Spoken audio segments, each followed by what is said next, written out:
بسم اللہ الرحمن الرحیم۔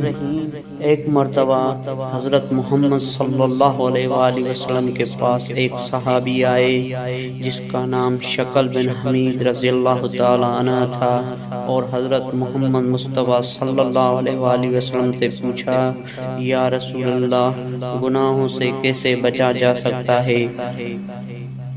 تو ہمارے پیارے پیغمبر رسول اللہ صلی اللہ علیہ وآلہ وسلم نے صحابی کا ہاتھ پکڑ لیا، اور محمد صلی اللہ علیہ وآلہ وسلم نے فرمایا، تم یہ دعا پڑھ لو، اللہم انی اعوذ بک من شر السمیع۔